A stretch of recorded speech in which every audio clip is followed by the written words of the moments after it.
So when you move beyond the dredge, we go to the teasers. All right. I talked a little bit about the teasers in that instance in Cabo, where we use that 3D fish print on one side and we use a chain on the other side.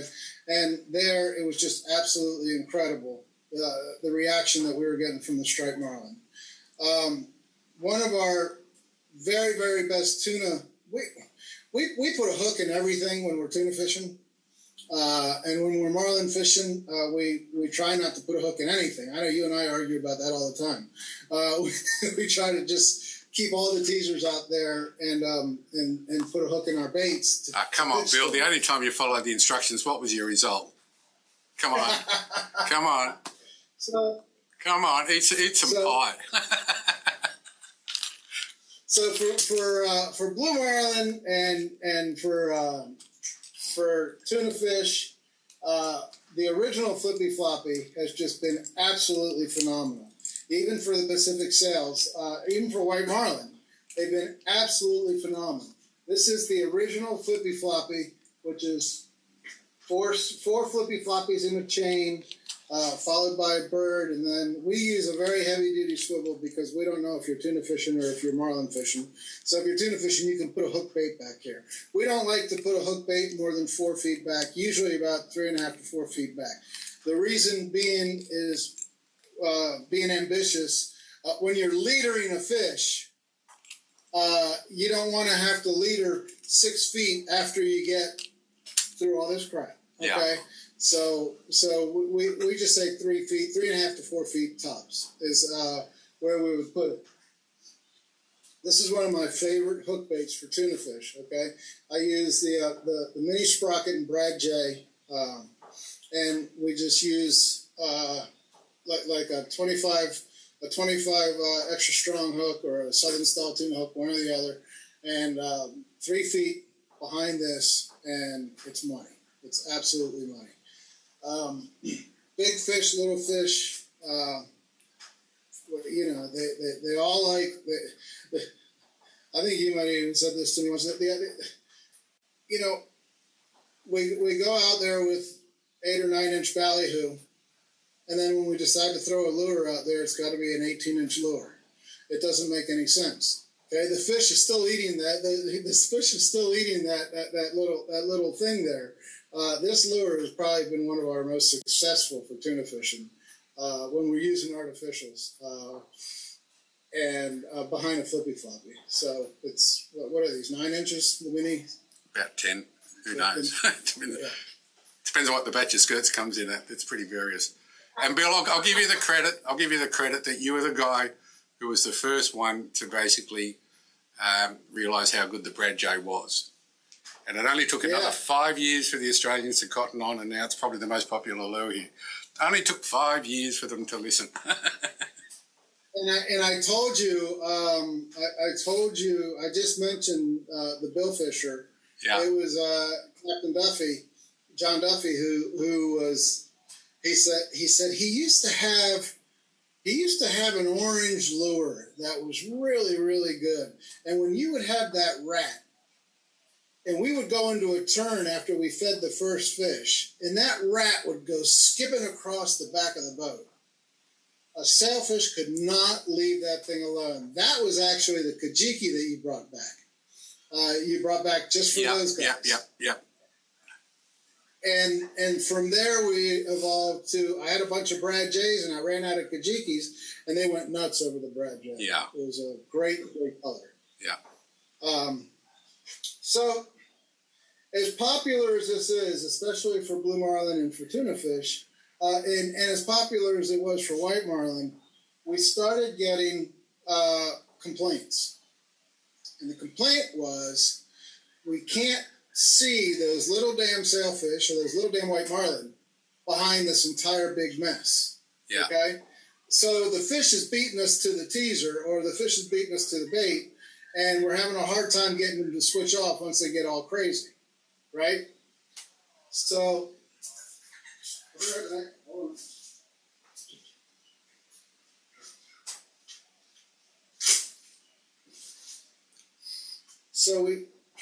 we decided to make the if you can see it here, the Billfish edition. Yeah. The Billfish edition has 2 Flippy Floppies in the front, and then in order to be able to see what's going on behind there, it's a little daisy chain of 3 squids. All right, this is our Lumo. So it's a little daisy chain of 3 of these 9-inch Lumos behind 2 Flippy Floppies. You still got it's like a mullet, you know, party in the front or a business in the front, party in the back, you know. it was the guys that were really into Billfish and liked the action of the Flippy Floppy, but didn't like the fact that they couldn't see what was going on. They were getting beat to the bait. Yeah. So this has become really the preferred Flippy Floppy for bill fishing for smaller billfish. That agitation that you get out of that big 4-1, the original one, is absolutely killer for blue marlin. Yeah. Absolutely killer for blue. Blue marlin don't daintily come up and inspect very often. I think you were the one that told me the most aggressive bite that a blue marlin has is the first one. Yeah. So from that, we evolved even further down one more step. Yeah. Okay. Yeah. And this is strictly a game fish. This is strictly a game fish, like a meat fish type application.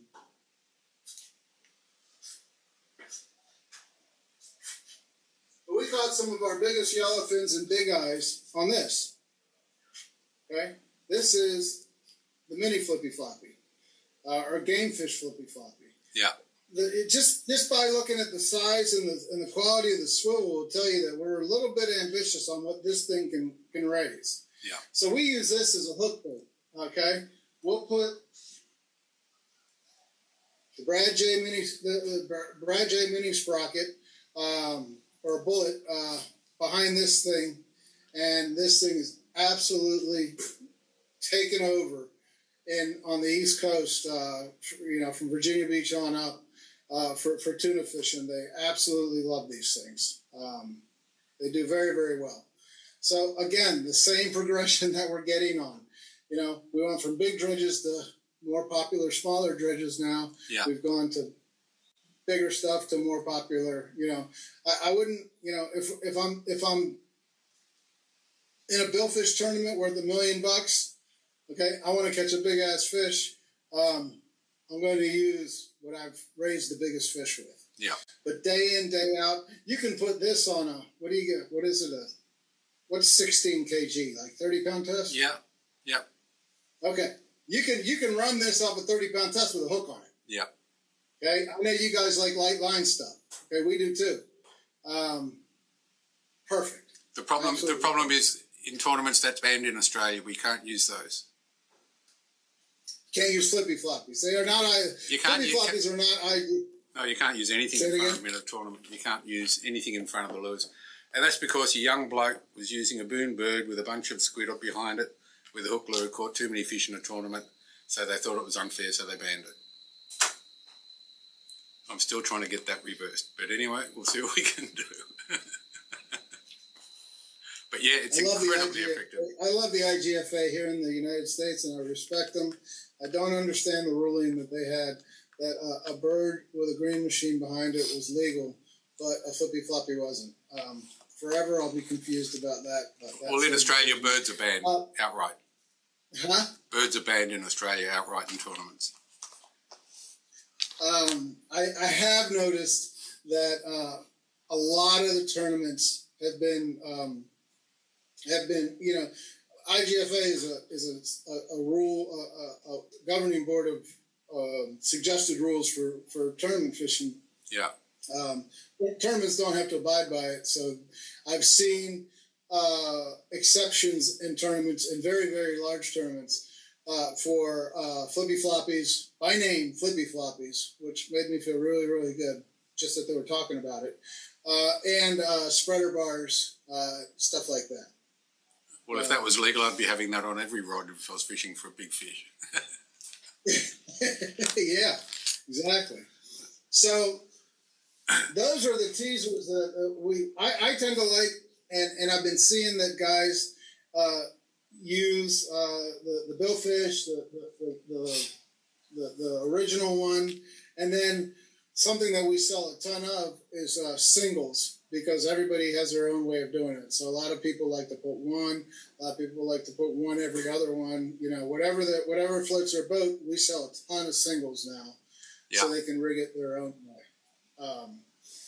But there's no doubt in my mind that teasers help keep that fish in the spread, help keep a pack of fish interested. You know, if I didn't have a teaser out there and I had a right flat, and a marlin came and ate my right flat, what's the second marlin going to eat? Yeah. Okay, we still got those teasers. We won a tournament. In Guatemala, where dredges are banned. You're not allowed to use dredges in Guatemala. We had a mouse. We had a frigate mouse on the right teaser. And it was the most incredible thing I've ever seen. When Amanda hooked the fish, and she's sitting there feeding her fish, and she looks at me and she goes, "There's another fish on that teaser." So I snuck in behind her. I hooked the fish. Amanda moved to the left. I'm feeding the fish. I look at Ken and I said, "There's another fish on that teaser." Yeah. Ken came in behind me. He fed the fish. He looked at it and he goes, "You're not going to believe this. There's another fish on that teaser." Yeah. The last guy came in. We hooked a quad off of one frigate mouse. Yeah. Okay. Teasers keep the fish in the spread. Oh, 100%. 100%. I mean, even, you know, lure trolling with everything hooked, you know, I'm sort of, guys will hook a fish and then they'll pretty much stop the boat to get the gear. And I go, "What are you doing? Just keep going. There's not one fish in that spread. There's more. Just keep going." And it really frustrates me. I sort of find it hard to put up with when people, you know, the only thing better than catching one fish is catching two. The only thing better than that is catching three, you know. And even solo, we used to hook 5 at a time, you know. It's good fun. It's what it's all about. You know, you may not be able to catch them all, but so what? The sight of seeing 5 fish jumping behind the boat at the same time is pretty hard to beat. Pretty hard to beat. Jimmy Fields told me that the first fish in the spread is an indicator that there's fish. Yeah, 100%. Okay? 100%. Keep fishing. When you're in a fishy spot, why the hell are you going to stop fishing when you hook your first fish? Yeah, and especially when you're tuna fishing. Like, there is no single tuna out there. You know, just keep that boat going. You know, it's incredible. But anyway, that's the traditions. Okay, in Australia, a lot of, you know, we can't use those flippy floppies. So, scenario in Australia, you're in a trailer boat, it's 20 foot long, you got a flippy floppy out the back. And in Australia now, especially in Victoria, when we tuna fishery, they're using a lot of flippy floppies with a hook on the back of it. A lot of them. Mm-hmm. But, you know, getting to smaller boats, lighter tackle, you've got a flippy floppy and you're running hook lures in the spread. Once again, how close should the lure be around the flippy floppy? The hook lures around the spread, or the hook lures directly behind it? Well, around the flippy floppy. You got a flippy floppy out there. How close should the lures be next to it, or behind it, or whatever? We will have a flippy floppy in the teaser position. Yeah. Which is, what's that, like third wake, I guess, considered. I like to keep my flippy floppies a little closer because you get greater action with that trajectory going down from the outrigger. Yeah. Okay. Yeah. Or if you're towing it off the back of the boat, I like to tow it off of a rod that's pretty much straight up. Yeah. Just to get that trajectory, because it gives it more action. So you could use a tag pole for that, couldn't you? We like to pack it in. Yeah. We like when we're tuna fishing. We'll have anywhere from a 10 to a 14 rod spread, and 2 teasers. Yeah. Okay. And we like to pack everything in around either the spreader bars or the flippy floppies. So honestly, the closest distance that you can get without getting tangled up, without having to constantly be worried that you're going to catch the flippy or the spreader bar, is probably the best spot for us. Okay. And then we do have some things, and the reason is, again, if you have them way back there, it's okay to have one way back there down the middle to pick off that one stray fish, but you're trying to get the whole pack into a frenzy. Yeah. And the best way to do that is to bring them closer to the action. So we like to keep everything kind of concentrated inside of that fourth wake. Yeah, absolutely. Okay, I think that's it for the flippies. That tends to work for, and you know, everybody gets so excited about watching a billfish behind a boat. I lose my noodle when you just start seeing explosions behind the boat and you have 14 rods and you know that it's going to hurt somebody. Because when you start seeing 14 explosions behind the boat and teasers getting absolutely mauled, that's exciting fishing. That's very exciting fishing. Absolutely. Okay, thanks, Bill. So I guess that's it for the flippies.